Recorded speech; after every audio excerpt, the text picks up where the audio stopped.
Algunas escenas de este programa fueron grabadas nuevamente, incluyendo imágenes de las investigaciones. Un hombre desaparecido es encontrado en un pantano en Texas.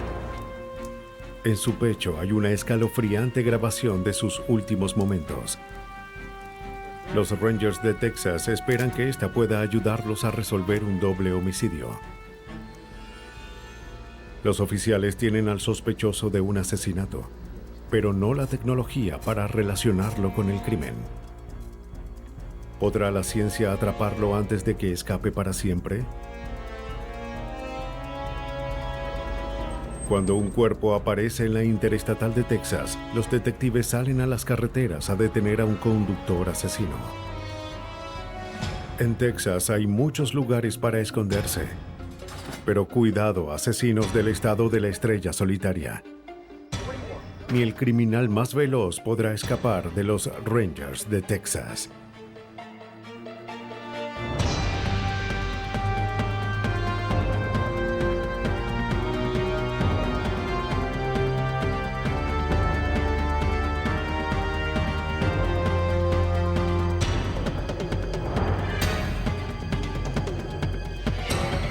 Los nuevos detectives, casos estudiados por la ciencia forense.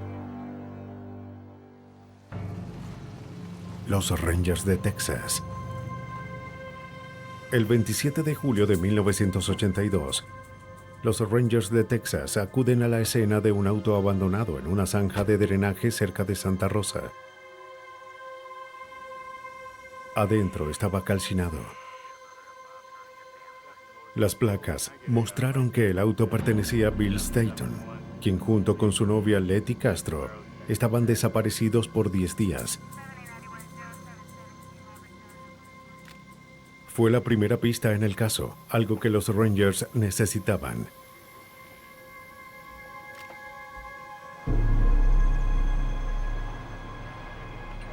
Después de sacar el auto del pantano, los investigadores notan algo aún más sospechoso. Había una roca encima del acelerador. Parecía que alguien intentó deliberadamente deshacerse del auto y ocultar un crimen. Pero el fuego y la exposición a los elementos había borrado todas las huellas y arruinado cualquier oportunidad de hallar a un sospechoso.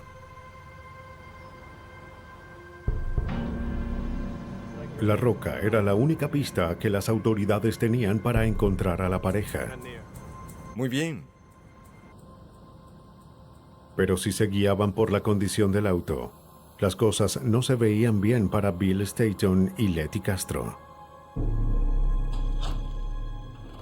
Bruce Castile, un Ranger de Texas, temía lo peor. Después de hallar el vehículo, comenzamos una búsqueda minuciosa, buscando en los canales, áreas con arbustos, a fin de encontrar a Letty Castro y a Billy Staton. En ese momento pensamos que habían sido asesinados. Los Rangers buscan los cuerpos en el área, seguros de que no estarían lejos del auto incendiado. Recorrieron kilómetros de densos arbustos, así como del canal de drenaje para hallar a la pareja. Pero después de 4 días no encontraron nada.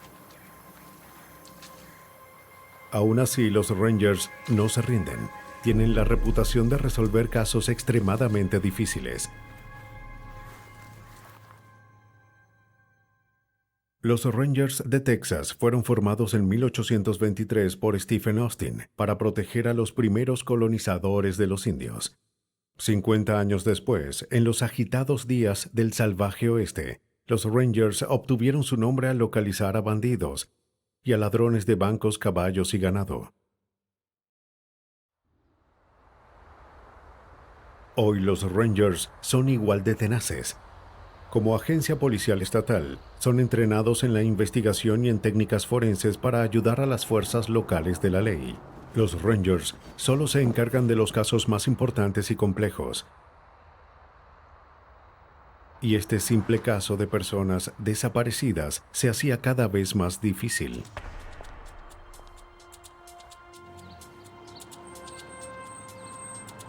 Los Rangers interrogan al hermano de Letty Castro, quien les dice que vio por última vez a la pareja el 16 de agosto, cuando fue al tráiler que ella compartía con Billy Staton. Ese mismo día, la pareja fue a recoger a la hija de 9 años de Staton en la casa de su ex esposa.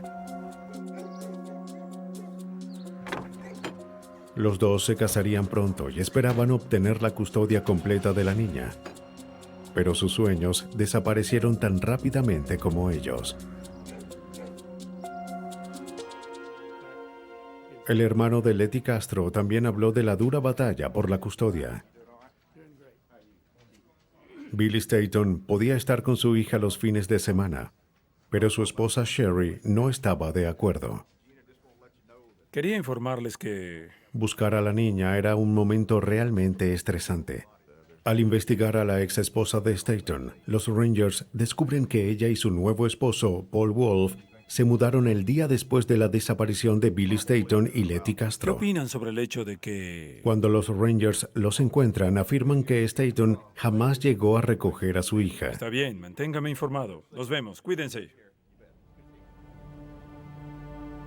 Los Rangers obtienen una orden para registrar el anterior hogar de Paul y Sherry.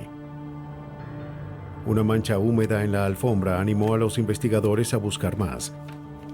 Lo que encuentran fue confuso. Una pequeña área al revés de la alfombra había sido pintada. Parecía un intento deliberado para cubrir algo.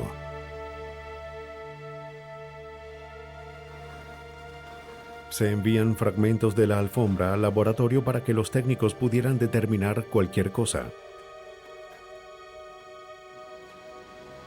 Se realizan pruebas en la alfombra. Para no destruir evidencia potencial, los agentes remueven algo del residuo con un hisopo de algodón. Una sustancia que cambia de color con la sangre se añade a la muestra. La prueba fue positiva. La sangre era humana. Debido a los límites de la tecnología en 1982 y la contaminación por la pintura, no pudieron determinar de quién era la sangre. Pero descubren que había una gran cantidad en la alfombra y alguien se había tomado la molestia de ocultarla. Parece que hay sangre aquí. Al examinar la casa más de cerca, los detectives descubren pequeñas salpicaduras de sangre en las paredes y cortinas. Las muestras recogidas son enviadas al laboratorio. Si los cuerpos eran encontrados, se podrían comparar los tipos de sangre. Definitivamente había ocurrido algo en esa casa. Pero la evidencia más interesante fue hallada afuera de la casa. Lo que impactó no fue la evidencia, sino la falta de ella. Era un indicio muy sólido. Esta es la... El criminalista Joe Marchand explica exactamente lo que ocurrió. Miramos alrededor y al fin hallamos una hendidura al lado de un arbusto, donde solía estar una roca. Fuimos hasta allá y como teníamos la roca, lo que hicimos fue colocarla y fue como un rompecabezas. La pieza encajó. Con estas piezas, los Rangers hablan con Paul Wolf, el nuevo esposo de la ex de Billy Staton. Esta vez, cambió su historia. Admitió que Billy y Letty habían llegado a recoger a la hija de Billy. Declaró que Sherry y la niña no estaban cuando Billy llegó. Billy se enfadó tanto al saber que su hija no estaba que atacó a Paul. Paul trató de defenderse y mató accidentalmente a Billy con una barra de metal. La prometida de Billy, Letty, oyó la conmoción y entró corriendo. Cuando vio a Billy en el suelo lleno de sangre, fue a atacar a Paul. Se veía furiosa y vino a atacarme. Una vez más, Paul Wolf declaró que la golpeó en defensa propia y la mató también por accidente. Sorprendido y asustado por lo que hizo, Paul le pidió a un amigo, Glenn Henderson, que lo ayudara a dejar los cuerpos en el canal de drenaje.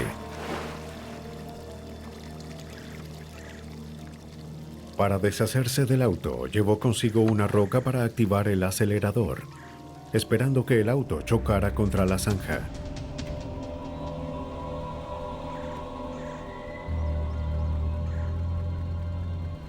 Pero no resultó como había planeado, así que regresó el día siguiente y lo quemó. Paul Wolf admitió haber mentido porque estaba confundido y no estaba seguro de que los Rangers le creerían. Wolf llevó a los investigadores hacia los cuerpos. El cadáver de Letty Castro flotaba en el canal de drenaje a 19 kilómetros del auto. Su cráneo tenía las lesiones que Paul describió, pero los Rangers observaron que también había sido disparada en la cabeza. Eso no coincidía con la confesión de Wolf. Estaba mintiendo. A 16 kilómetros, el cuerpo de Billy Staton fue encontrado parcialmente sumergido en un canal. Su cabeza estaba destrozada. Al sacar el cuerpo, los detectives hacen un peculiar hallazgo. Revisen el cuerpo. Debajo de su camisa y alrededor de su cintura había una mini grabadora. Estaba en malas condiciones por el agua, pero el cassette seguía intacto. Fue una pista intrigante. Los Rangers no podían explicar por qué Billy llevó una grabadora a la casa de su ex esposa, pero sabían que era posible que Billy Staton hubiese grabado su propia muerte. Los Rangers de Texas creían que la pista que cerraría el caso estaba en el cuerpo de Billy Staton. La grabadora encontrada fue analizada con extremo cuidado. El agua y el lodo habían dañado casi todo su mecanismo. Pero el analista Joe Marchand creía que se podía rescatar el cassette. La evidencia más fascinante que encontramos fue la grabadora pegada en el estómago de Billy Staton. La sacamos. Llamamos al FBI y les preguntamos qué podíamos hacer ya que estuvo sumergida en el agua, parcialmente. Nos dijeron que la colocáramos de nuevo en el agua y que la enviáramos en un contenedor. Era mejor que estuviera en el agua y no que se secara. Después de 10 días, se envía de vuelta la cinta a los Rangers de Texas. El FBI hizo lo que pudo para rescatar la grabación, Hola, pero cariño. no estaban seguros de si contenía algo vital para el caso. Al reproducirla, los sonidos de Billy Staton, mientras era brutalmente asesinado, se escucharon claramente. Oh, sí. Primero daremos un paseo y... Con la grabación, los investigadores regresan a la escena del crimen para comparar las acciones con el audio. Miden las distancias y cronometran lo sucedido de acuerdo con los sonidos en el cassette. La sangre hallada en la casa coincidía con la de Billy Staton. Los patrones de la sangre darían más detalles de la historia. Todas las manchas de sangre en la pared tenían extremos en forma de lágrimas. Al examinar esos extremos, los analistas podrían determinar los ángulos en los que salpicó la sangre. Con la cinta de audio, podrían determinar en qué lugar de la habitación estuvo Billy cuando fue atacado. No, Es posible que... no, quiero que analices primero. La cinta reveló a los investigadores todo lo que ocurrió esa tarde. Billy Staton fue a la casa y lo invitaron a entrar. Ya llegó Billy. Las voces de Sherry y de su hija se oían en la cinta, desmintiendo la afirmación de Paul de que ellas no estaban cuando Billy llegó. Los detectives descubren que poco después de la llegada de Billy, Wolf sacó la basura. Pero esa era solo una excusa para salir. Él solo quería saber si Letty había ido con Billy y debía tomar la palanca que había escondido antes. Vamos. Por la forma en que la sangre salpicó en las paredes y de acuerdo con lo escuchado en la cinta, para los Rangers era obvio que Billy no tenía idea de lo que ocurriría. Estaba sentado esperando pacientemente cuando Paul Wolf lo atacó. El cómplice de Wolf, Glenn Henderson, estaba escondido en la otra habitación. Cuando la víctima cae al suelo, los dos salen a asesinar a Letty, quien esperaba en el auto. Sin duda, la afirmación de defensa propia de Paul Wolf era mentira. Se trató de ataques a sangre fría a personas desprevenidas. En el resto de la cinta, los asesinos llevaron a Billy hacia su auto y lo colocaron en la maleta. Sabían que debían deshacerse de los cuerpos y del auto, por lo que se llevaron la roca. El hecho de que el arma asesina fuese preparada y el cómplice estaba allí probó que estos homicidios no fueron improvisados, sino premeditados.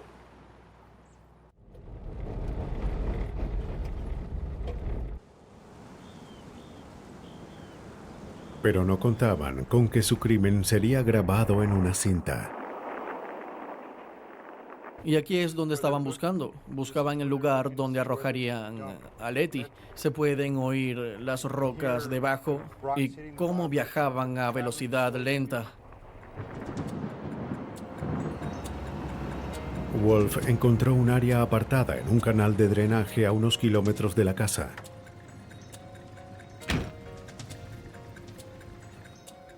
Glenn Henderson lo siguió en su camioneta. El lugar estaba lejos del camino y los arbustos tenían la altura suficiente para ocultar un cuerpo. Pero algo salió mal. Letty Castro aún estaba viva. Sin embargo, los asesinos estaban preparados. En la cinta se oye un solo disparo. Luego algunos gritos que no se entienden. Después se oye cómo cerraron la puerta del auto y se marcharon. Y 30 segundos después, la cinta se detiene. Por alguna razón, decidieron no dejar los cuerpos en el mismo lugar. Dejaron a la otra víctima a 14 kilómetros del camino. Se deshicieron del auto como Wolf explicó. Lo más difícil había terminado. De vuelta en la casa tuvieron mucho que limpiar. Durante el poco tiempo que dejaron a la víctima adentro, luchando por su vida, un pozo de sangre se acumuló en la alfombra. Los cómplices tuvieron que alquilar un equipo profesional de limpieza para cubrir sus rastros. Pero eso no fue suficiente. La sangre había traspasado la alfombra y manchado su interior. A fin de ocultarla, pintaron esa parte. Para salirse con la suya, los Wolf incluso se mudaron de la casa un día después de los asesinatos.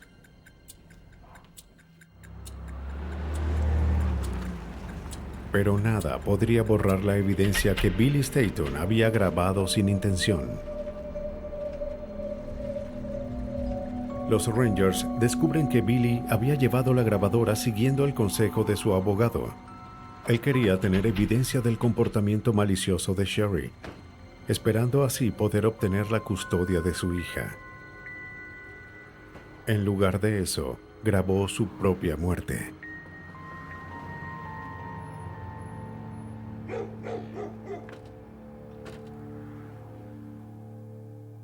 Tanto Paul como Sherry Wolf fueron condenados a cadena perpetua por matar a Billy Staton y a Letty Castro. Glenn Henderson también recibió cadena perpetua. La mayoría de los criminales deja evidencia atrás sin querer, evidencia que puede condenarlos. Pero a veces esas pruebas no sirven de nada. Cuando ni la más alta tecnología puede apuntar a un asesino, lo único que pueden hacer los detectives es esperar.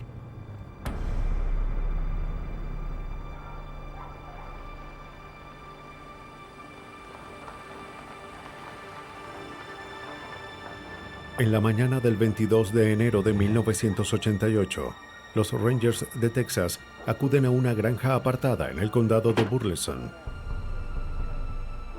Fueron llamados a ver a una mujer anciana que vivía sola.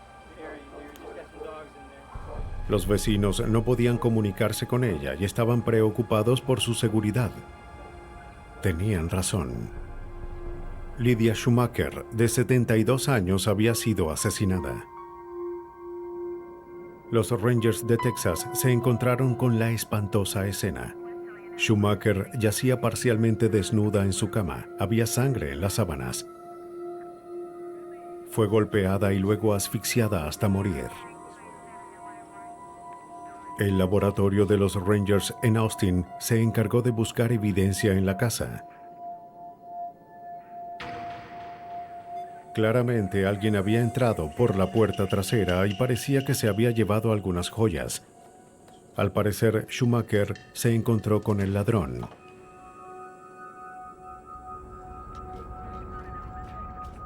No había huellas y el arma utilizada para golpearla no fue encontrada. Era probable que hubiese sido asfixiada con su propia almohada. Los oficiales centran su atención en el cuerpo y la cama.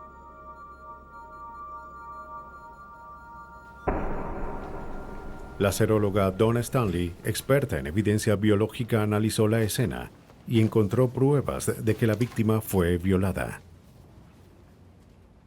Lo que hicimos después fue que analizamos la cama, sábana por sábana. En ese proceso recogimos cualquier cabello que veíamos en las mantas y el edredón. Allí fue cuando se hizo evidente que quizás nos enfrentábamos a algo más que un homicidio y que quizás hubo abuso sexual en el caso.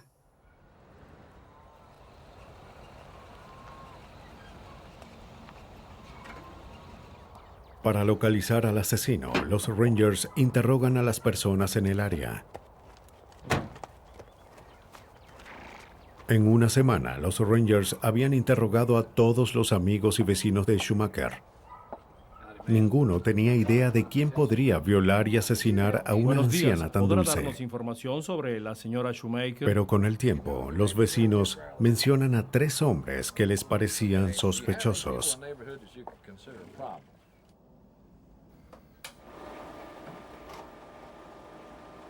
Los detectives les preguntan si estarían dispuestos a tomar una prueba de polígrafo.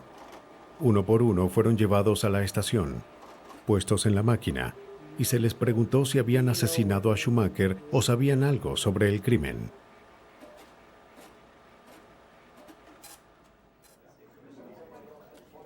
El Ranger de Texas, Bob Connell, estuvo a cargo del caso. Tuvimos varios sospechosos en el transcurso de la investigación.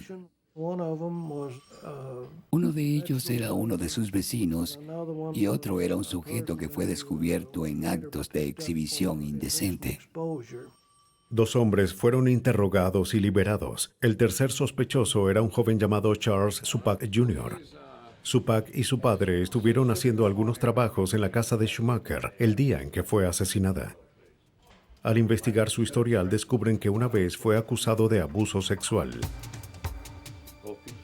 Fue sometido a un riguroso interrogatorio sobre el crimen, pero negó estar involucrado.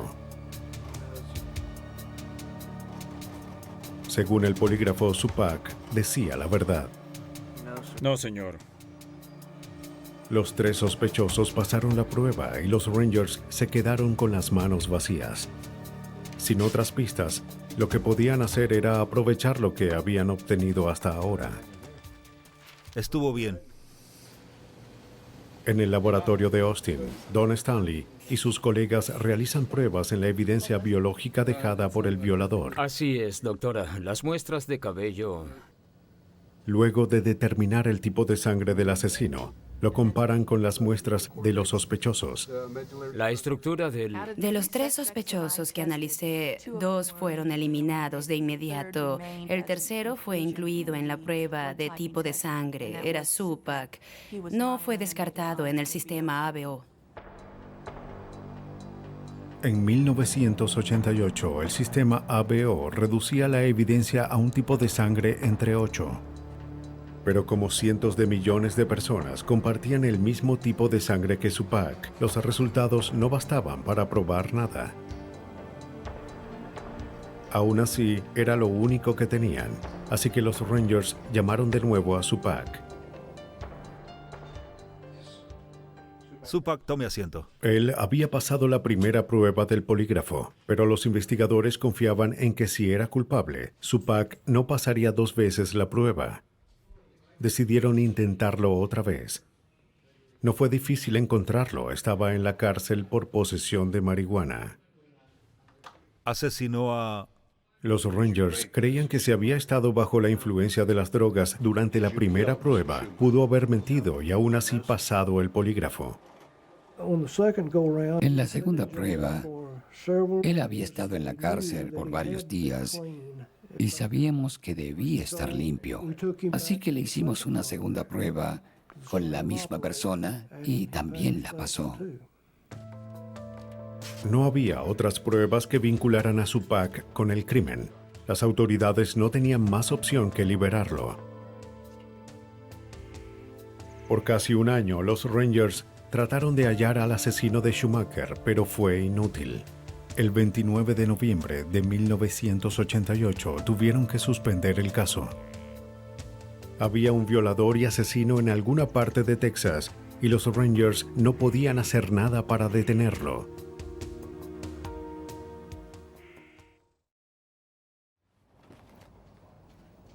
Habían pasado 3 años desde que Lydia Schumacher fue brutalmente violada y asesinada. El único sospechoso había sido liberado y el caso estaba acumulando polvo en los archivos. Pero en 1991 la ciencia había avanzado lo suficiente como para echar otro vistazo al caso. Don Stanley, del laboratorio de los Rangers, creía en las nuevas tecnologías. Aún teníamos algo de evidencia que guardamos con la esperanza de que si aparecían nuevas tecnologías, pudiéramos analizar esa evidencia con esos avances y obtener esta vez más información. Por supuesto. Necesito el archivo. Las primeras comparaciones entre las muestras de Supak y las muestras de la escena del crimen no fueron concluyentes. Los forenses habían hecho todo lo que podían. Pero desde la primera investigación, un nuevo método revolucionario de análisis de ADN fue desarrollado. Llamado PCR, permite que los científicos obtengan ADN de pequeñas muestras, como una sola hebra de cabello o una gota de sangre, algo que antes no se podía hacer.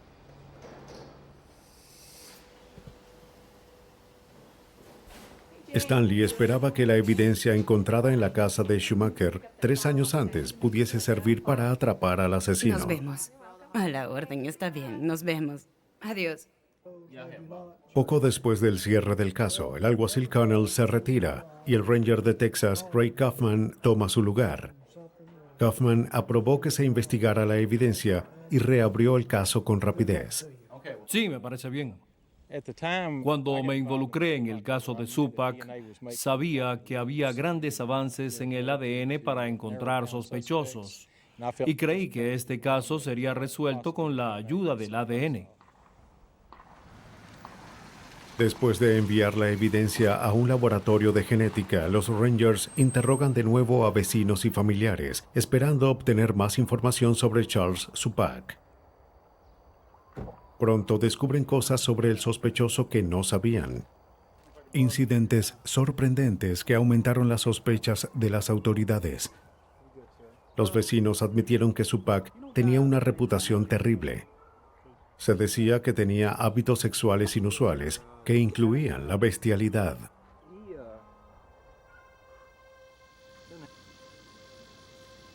Pero la información más útil vino de un hombre que recordó pasar una extraña y espantosa noche con Charles Supak. Y estaba justo aquí y luego... 4 meses después del asesinato, Charles Supak despierta a John Golson una noche. Le dice que su auto tenía problemas y que necesitaba ayuda. Pero había algo en Supak que no estaba bien. John aceptó renuentemente llevarlo hasta su auto. ¿A dónde vamos? No es muy lejos. Mientras conducían sin rumbo fijo tratando de hallar el auto, las sospechas de Golson se convirtieron en miedo. Supak había insistido en sentarse detrás de Golson y durante todo el trayecto estuvo enrollando un cable eléctrico en sus manos. Con qué cerca, ¿no? Es por allí. Finalmente, Supak señaló hacia un área apartada, pero cuando llegaron, el auto no estaba. Cansado de la situación, Golson lo lleva hasta un garaje. Mejor bájate aquí. Cuando Golson regresó a casa, aún se sentía intranquilo. Él y su esposa revisaron los alrededores y descubrieron que sus líneas telefónicas fueron cortadas. La historia dio un giro escalofriante cuando Golson mostró el lugar hacia donde había llevado a Supak. Él no tenía idea de la importancia del sitio. Pero los Rangers no pasaron por alto ese detalle. La salida de Golson con Supak hizo creer a los investigadores que el sospechoso sabía más sobre el asesinato de Schumacher que lo que admitió. Solo tienes que pasar esta zona, pero es mejor si caminamos. Este es el último sitio donde Supak llevó al señor Golson esa noche. Supak dijo que había estacionado su auto abajo y que estaba estancado en esta línea de árboles. La casa de Schumacher está a 400 metros de aquí. Supak había regresado a la propiedad de Schumacher. Los Rangers saben que un asesino suele regresar a la escena del crimen, pero necesitaban más que esta evidencia circunstancial para atrapar a Charles Supak. El laboratorio realizó complejas pruebas de ADN a fin de comparar la muestra de Supak con la evidencia del caso. Finalmente, los resultados llegaron el 8 de marzo de 1992. El ADN de Charles Supak Jr. estaba en las sábanas de la víctima. Esta información bastó para que los Rangers de Texas pudieran arrestar al hombre del que habían sospechado por casi 5 años. Una vez más, estaba en la cárcel por robo de vehículos. Enfrentado a la innegable evidencia de ADN, Supak admite haber violado y asesinado a Lydia Schumacher. Ya terminamos el trabajo. En su confesión, Supak dijo que el 20 de enero de 1988, él y su padre terminaron un trabajo que hacían en la propiedad de la señora Schumacher y que estaban listos para marcharse. Habían pasado una semana en la propiedad y Charles estuvo suficiente tiempo allí para saber que la anciana tenía joyas de oro. Pensó que habría cosas más valiosas en toda la casa.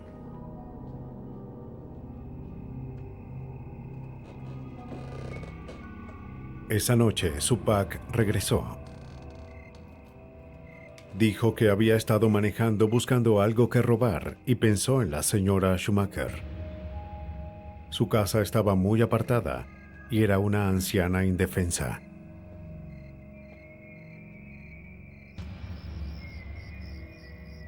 La casa estaba en silencio cuando llegó y entrar fue fácil. Había dejado un tubo ese día en el patio. Era la herramienta perfecta y pronto sería el arma perfecta. Adentro tuvo tiempo para revisar el lugar.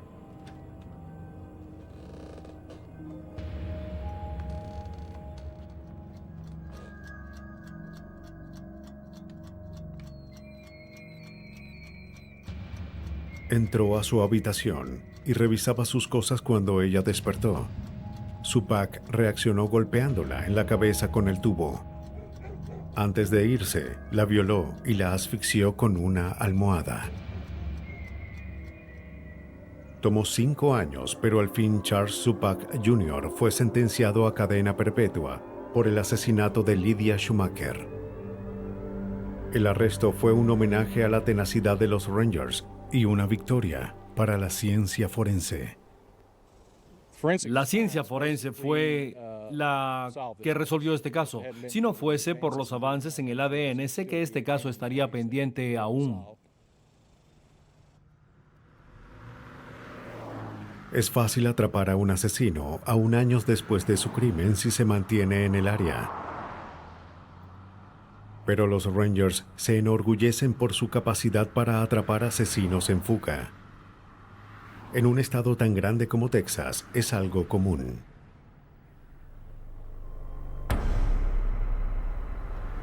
No suele haber mucho que ver en la Interestatal 35 entre Dallas y Oklahoma. Pero el 8 de agosto de 1994, eso cambió. Un oficial encontró un cadáver a un costado de la carretera estatal de Oklahoma.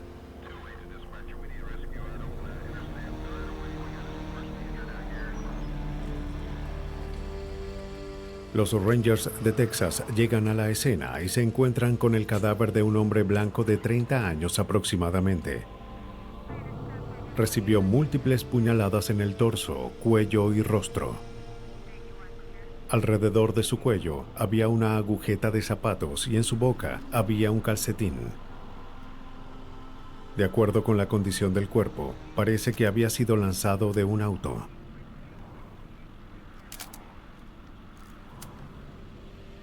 Cerca había un brasier y una gorra de béisbol. También encuentran ropa interior de hombre. Eran pistas nada claras, pero bastaron para que los Rangers siguieran el camino correcto. Los oficiales revisan el cuerpo, pero no hallan ninguna identificación. La víctima es llevada al laboratorio donde se toman sus huellas para su identificación.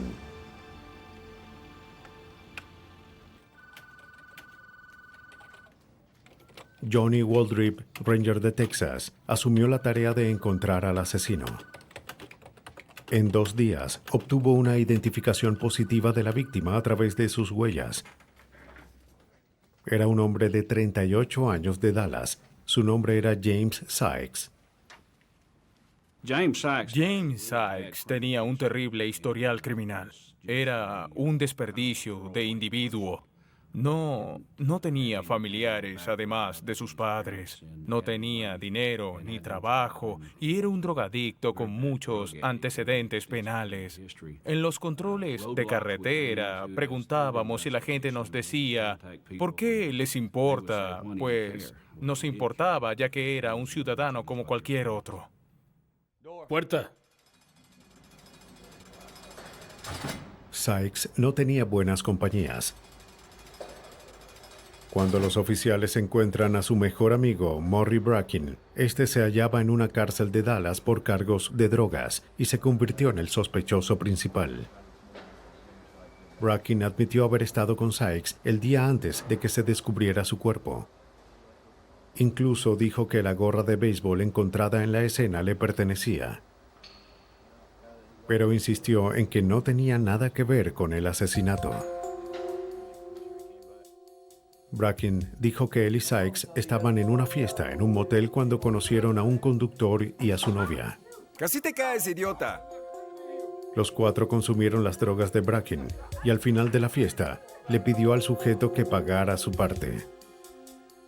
No lo consigo. El conductor no tenía dinero, pero dijo que podía conseguirlo. James Sykes se fue con la pareja para asegurarse de que no huyeran. Eso ocurrió el 7 de agosto. Murray envió a Sykes con el conductor para recoger el dinero. Por alguna razón, el conductor le dio su billetera con su licencia de conducir a Bracken y dijo que era de Ada, Oklahoma, que debía de estar en Phoenix en un par de días, y le dejó su billetera. Era una muestra de buena fe de que volvería con el dinero.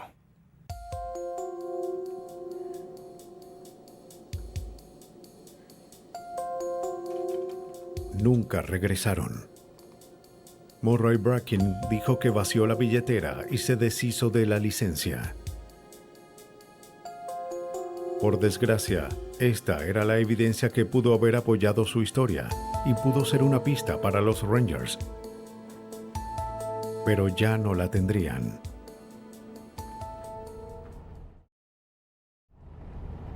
Para saber si Bracken decía la verdad, Waldrip llamó al departamento de vehículos en Oklahoma para buscar conductores que hubiesen pedido una renovación de licencia en los últimos días. El departamento les dio una lista. Uno de los hombres era Terry Brown. Era de Ada, Oklahoma.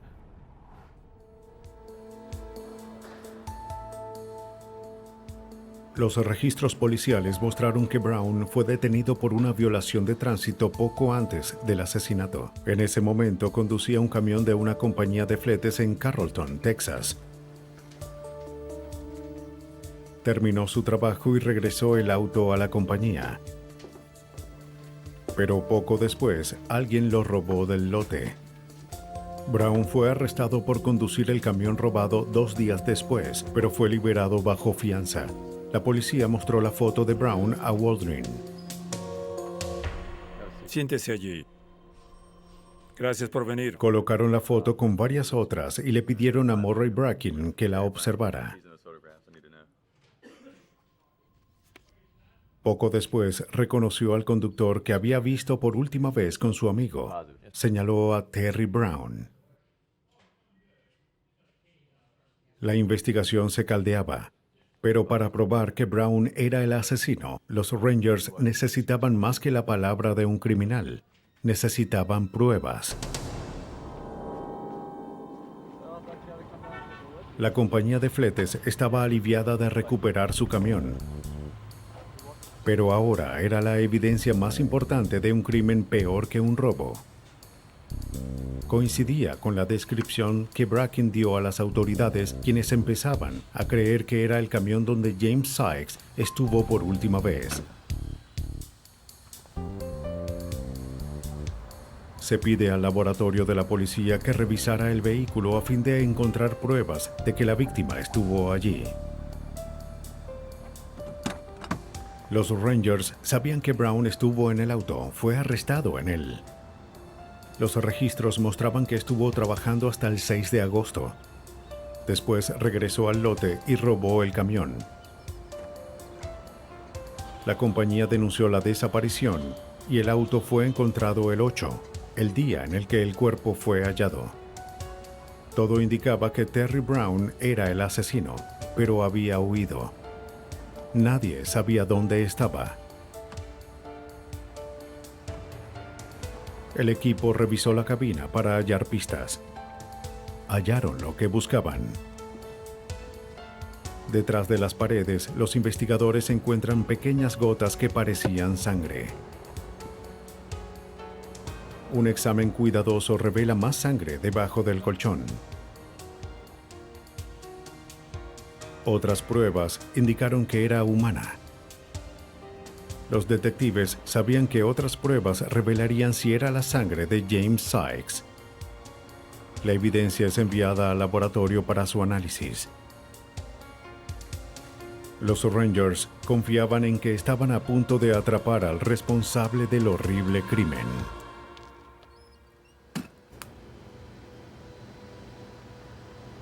En el laboratorio, el criminalista Wilson Young analiza el ADN para comparar la sangre con la de la víctima.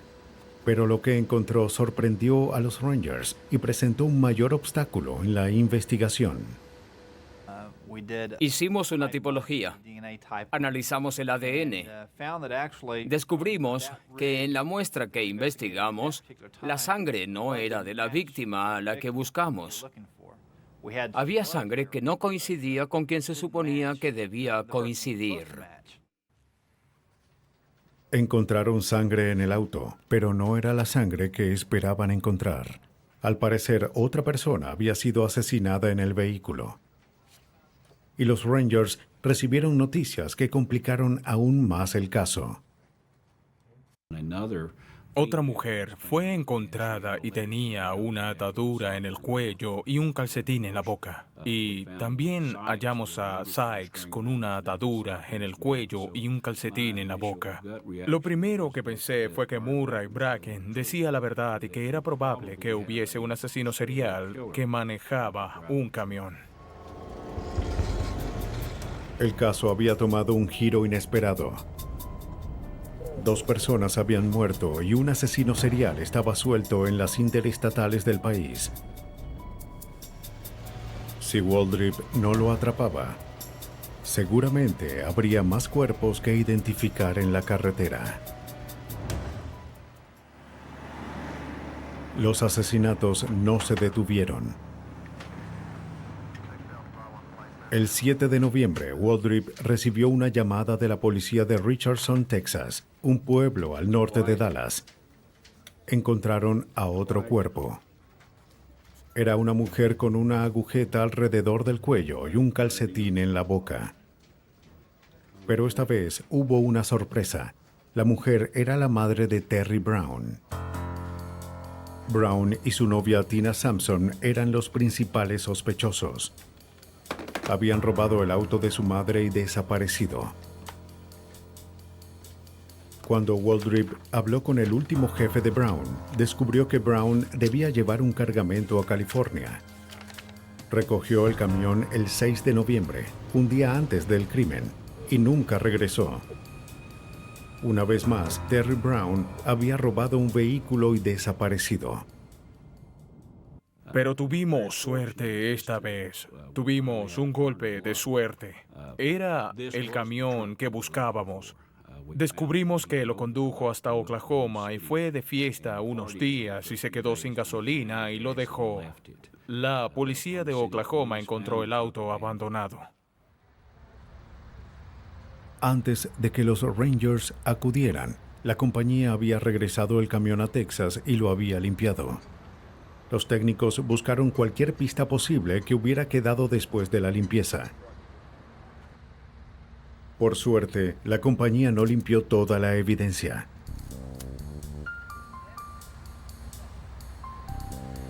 Se hallaron manchas debajo del edredón y el colchón que parecían ser de sangre. Por el tamaño de las manchas, parecía que una gran cantidad de sangre había caído en la plataforma. Pero el colchón era nuevo. La compañía se había deshecho del anterior y con él de evidencia vital para el caso. Por suerte, la basura aún no había sido recogida, y entre los desperdicios estaba un colchón viejo y manchado. Las manchas parecían ser de sangre y coincidían con las manchas del camión. Pero los detectives estaban preocupados de que la evidencia se hubiese dañado. Todo fue enviado a un laboratorio en Austin para un análisis detallado. Allí se extrae ADN de la evidencia. Las fibras son cortadas químicamente en fragmentos más pequeños. Esto permitió que se realizara una comparación precisa entre la sangre hallada en el camión y la muestra de James Sykes. Necesito que apaguen las luces. Al comparar los fragmentos, los técnicos confirman que la sangre solo podía coincidir con la de una persona en el mundo entero. James Sykes. Estábamos seguros de que la sangre de la víctima estaba allí. Al ver las probabilidades, de 1 a 5,5 billones, eso indica que esa persona en particular era la única que pudo haber dejado la sangre en el camión. Terry Brown y Tina Sampson fueron encontrados el día siguiente. La policía de Dallas encontró a la pareja en el auto robado de la madre de Brown. Son separados e interrogados individualmente. Cuando se les muestra la evidencia, los investigadores al fin escuchan la verdadera historia de lo ocurrido a James Sykes. Él trató de violar a Tina. Ella tenía un cuchillo. Para asegurarse de que pagaran lo que debían, Sykes fue con ellos a recoger el dinero. Brown condujo hasta una parada y le dijo a Sykes que esperara adentro mientras iba a buscar el dinero. Pero Sykes se impacientó y decidió tomar el dinero de otra forma. Según los asesinos, fue a la parte de atrás y exigió tener sexo con Tina Sampson. Ella se asustó y sacó un cuchillo para defenderse. Cuando Brown regresó, vio a los dos discutiendo y pensó que Sykes trataba de violar a su novia. Furioso, tomó el cuchillo y atacó a Sykes. Sampson dijo que estaba tan molesta que agarró el cuchillo y siguió apuñalándolo. Brown ató una agujeta en el cuello de la víctima y puso un calcetín en su boca. Sampson dijo que dejaron el cuerpo en la parte de atrás hasta estar listos para deshacerse de él.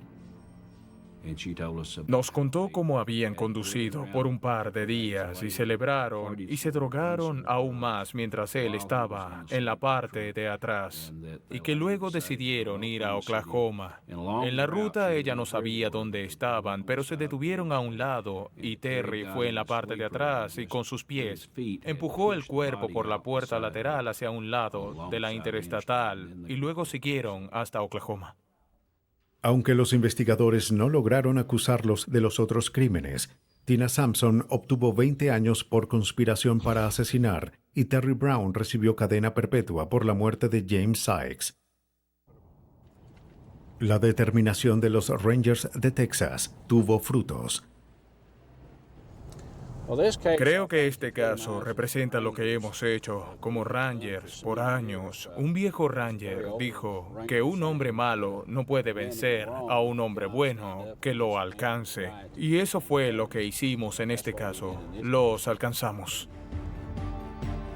Los Rangers se han labrado una reputación en 100 años por su determinación en atrapar criminales en todo tipo de terreno, usando cualquier arma a su alcance.